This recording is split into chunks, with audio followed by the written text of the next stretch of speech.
విజ్ఞప్తి చేస్తా ఉన్నాం. రైట్ సార్, ఇదే విషయంపై ఇప్పుడు మనం వెంకటరెడ్డి గారితో ఏదైతే మాట్లాడారో విన్నాం. సచర్ కమిటీకి సంబంధించిన ఏవైతే నివేదిక సమర్పించిందో ఆ సచర్ కమిటీ రిపోర్ట్ మీద ఇప్పుడు ఏదైనా ప్రభుత్వాలైనప్పటికీ ఇప్పటి వరకు దాని మీద అమలు చేసే దాఖలాలు మాత్రం లేవు.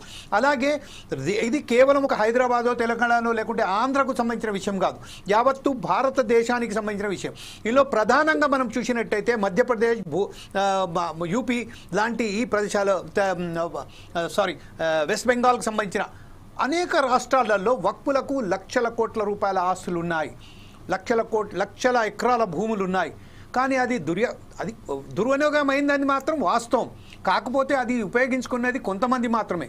పేద ముస్లింలకు ఎక్కడి వరకు చెల్లాయి, దానికి సంబంధించిన ఎవరెవరు దానికి అనుభవించుకున్నారు, ఈ విషయంపై దానికి సరైన సమాచారం లేకుండా యావత్తు భారతదేశంలోనే ఒక్కసారిగా ఎప్పుడైతే చట్టసభలలో వక్ఫ్ బోర్డు సంబంధించింది ఏదైతే చట్టసభలలో అమలు చేయాలనేది ఇది సవరణ తీసుకొచ్చారో ఆ చట్టానికి వ్యతిరేకంగా అనేక మార్లు ఉద్యమాలు జరిగాయి, బందులు జరిగాయి, నిరసనలు వ్యక్తం చేశాయి, మసీదులలో బహిరంగంగా కూడా వారు మాట్లాడడం జరిగింది. ఈ విషయంపై ఒకసారి సుధాకర్ శర్మ దగ్గర వెళ్ళిన తర్వాత గఫూర్ గారి దగ్గరికి వెళ్దాం. సుధాకర్ శర్మ గారు, మీరేమంటారండి ఈ విషయంపై? Thank you Jameel ji. మళ్ళీ మనం వక్ఫ్ అమెండ్మెంట్ యాక్ట్ గురించి మాట్లాడుకోవడం నిజంగా సమంజసమని అనుకుంటాను.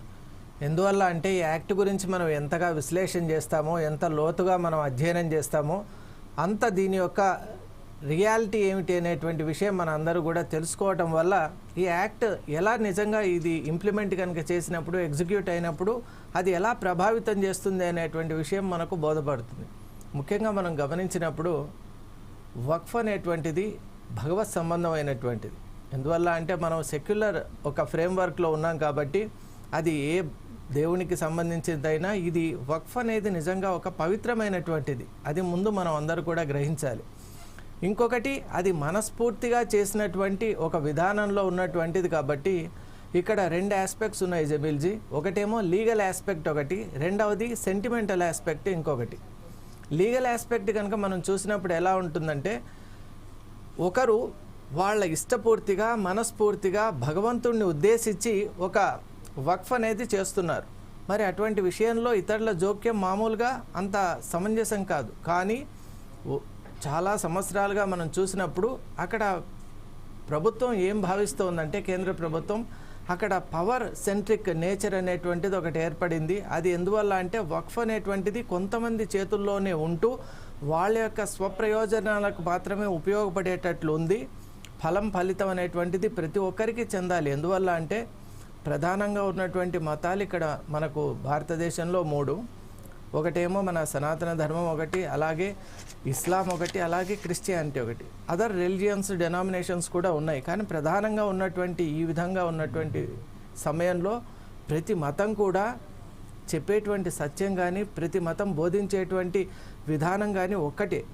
అయితే ఈ సందర్భంలో ప్రతి ఒక్కరిని మనకు ఆర్టికల్స్ కూడా ఫండమెంటల్ రైట్స్ విషయంలో 25 to 28 చాలా స్పష్టంగా చెప్తున్నాయి. మనకి ఇష్టం వచ్చినటువంటి మతాన్ని యథేచ్ఛగా ధర్మబద్ధంగా మనం పాటించేటువంటి అవకాశం ఉన్న దేశం మనది. కాబట్టి ఇక్కడ ఈ వక్ఫ్ విషయంలో ఏర్పడినటువంటి లీగల్ ఆస్పెక్ట్ ఏమిటి అంటే, అసలు అక్విజిషన్ కానివ్వండి, మెయింటెనెన్స్ కానివ్వండి, అన్నిటికంటే ముఖ్యంగా ట్రాన్స్పరెన్సీ విషయంలో చాలా లొసుగులు ఉన్నాయి. కాబట్టి ఏదైతే ఒక పారదర్శకత లోపిస్తోందో దాన్ని మనం సర్ఫేస్ చేసి నిజంగా అక్కడ వక్ఫ్లో వచ్చినటువంటి ఆ వక్ఫ్ను సరిగా వినియోగిస్తూ ఆ కమ్యూనిటీకి కనుక మేలు చేసే విధానంలో ఉంటే it is well and good. Otherwise we're going to take some action to amend it అనేటువంటి ఒక ఉద్దేశంలో కేంద్ర ప్రభుత్వం ఈ యాక్ట్ తీసుకొని వచ్చామని చెప్తున్నారు.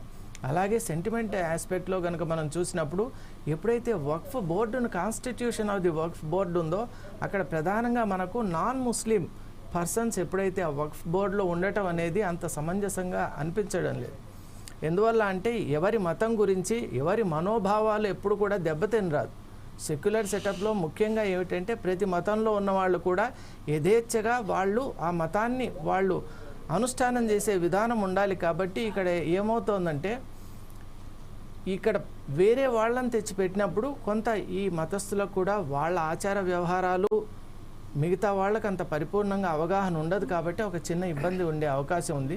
మరి ఈ రెండింటినీ కూడా దృష్టిలో పెట్టుకొని ఈరోజు మన ప్యానల్లో నిజంగా చూస్తే ఇటు బీజేపీ నుండి పల్నాటి వెంకటరెడ్డి గారు ఉన్నారు, అలాగే ముఖ్యంగా మనకు గఫూర్ గారు ఉన్నారు.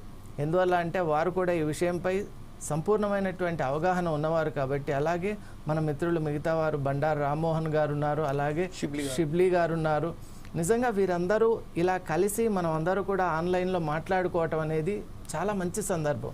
అందువల్ల ఈరోజు ప్రత్యేకంగా ఒక అకాడమిక్ డిస్కషన్గా మనం తీసుకుందాం. ఎందుకంటే మతాలకు అలాగే వీటన్నిటికీ అతీతంగా మనం ఈ విషయాన్ని యాజ్ సచ్ అని అంటాం కదా, అలా మనం తీసుకొని దీని యొక్క ఆంతర్యం ఏమిటి అని తెలుసుకునే ప్రయత్నం చేద్దాం. Jameel ji, thank you very much Sudhakar Sharma గారు. ప్రస్తుతం ఒకసారి చూసినట్టయితే